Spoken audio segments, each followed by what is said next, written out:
আজকে চলে গেছিলাম আমার এক বান্ধবীর বাসায় তার একটি গরুকে বীজ দেওয়ার জন্য। তো কিভাবে আমি তার বাসায় গেলাম আর কিভাবে বীজ দিলাম সবাই এই ভিডিওটি দেখতে থাকুন। তো হ্যালো এভরিওয়ান, আসসালামু আলাইকুম। কি অবস্থা সবার? আশা করি সবাই ভালো আছেন। তো বরাবরের মতো অনেকদিন পর আবার চলে আসলাম নতুন একটি ভিডিও নিয়ে। তো ভিডিওটি সবাই দেখতে থাকুন। আগের ভিডিওতেও আমি বলছিলাম যে আমি অনেক ব্যস্ত থাকার কারণে রেগুলার ভিডিও দিতে পারতেছি না। তো ইনশাল্লাহ আবার চেষ্টা করব নতুন করে যে সবসময় রেগুলার ভিডিও দেওয়ার জন্য। তো আমি এর আগে কখনো আমার বান্ধবীর বাসায় যাই নাই, তো এই জন্য ওকে বললাম যে তুই রাস্তায় দাঁড়া, আমি আসতেছি। তো ফাইনালি চলে আসলাম বান্ধবীর বাসায়। এখন অনেকেই বলতে পারেন যে বান্ধবীর বাসায় গেলাম, কিছু খাইলাম না, না খেয়ে বীজ দেওয়া শুরু করে দিছি। আসলে বিষয়টা এমন না। আমি যাওয়ার আগে আন্টি অনেক কিছু রান্না করে রাখছে। তো আমি আর আমার এক ফ্রেন্ড গেছিলাম। তো আমরা দুইজন যাওয়ার সঙ্গে সঙ্গে খাওয়া দাওয়া শেষ করে তারপরে বীজ দেওয়া শুরু করছি। আসলে খাবারগুলো এত মজা ছিল যে আমরা ভিডিও না করে শুধু খাওয়া নিয়ে ব্যস্ত ছিলাম। তো যাই হোক, এতক্ষণ বান্ধবীর অনেক গুণের খাতা আলোক করলাম। তো কথা হচ্ছে, এখন যে গরুটিকে বীজ দিতে আসলাম এটি হচ্ছে হলস্টেইন ফ্রিজিয়ান জাতের একটি গরু। এই জাতের গরুগুলোকে অনেকে আবার পাকিস্তানি গরু নামেও চেনে। যে গরুগুলো প্রায় 20 থেকে 25 লিটার 30 লিটার পর্যন্ত দুধ দিয়ে থাকে। তো আমার বান্ধবীর যে গরুটা,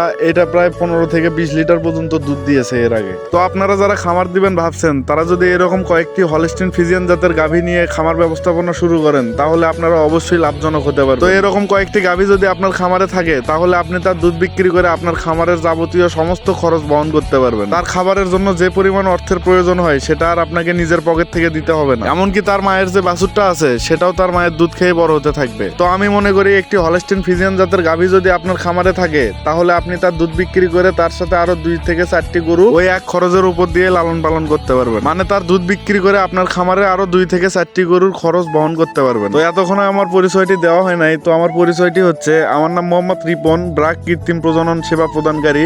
তো আমার ঠিকানা হচ্ছে গাইবান্ধা জেলার গোবিন্দগঞ্জ থানার কোচরশহর ইউনিয়ন। তো যারা যারা এরকম হলস্টেইন ফ্রিজিয়ান জাতের গাভী থেকে একটি ভালো মানের বাছুর পেতে চান, তো তাদেরকে আমি সাজেস্ট করব যে আপনি আমাদের ব্রাকের বীজ ব্যবহার করুন। ব্রাকের উন্নত জাতের সিমেন্ট দ্বারা আপনার গরুকে বীজ দিয়ে নিতে হলে অবশ্যই আপনাকে আপনার ইউনিয়নের যে ব্রাকের কর্মী আছে তার সাথে যোগাযোগ করতে হবে। তো আমার গোবিন্দগঞ্জ থানার মধ্যে যদি কোনো খামারি ভাই ও বোনেরা ব্রাকের উন্নত জাতের সিমেন্ট দ্বারা বীজ দিয়ে নিতে চান, তাহলে অবশ্যই এই স্ক্রিনে দেওয়া নাম্বারে আমার সাথে যোগাযোগ করবেন।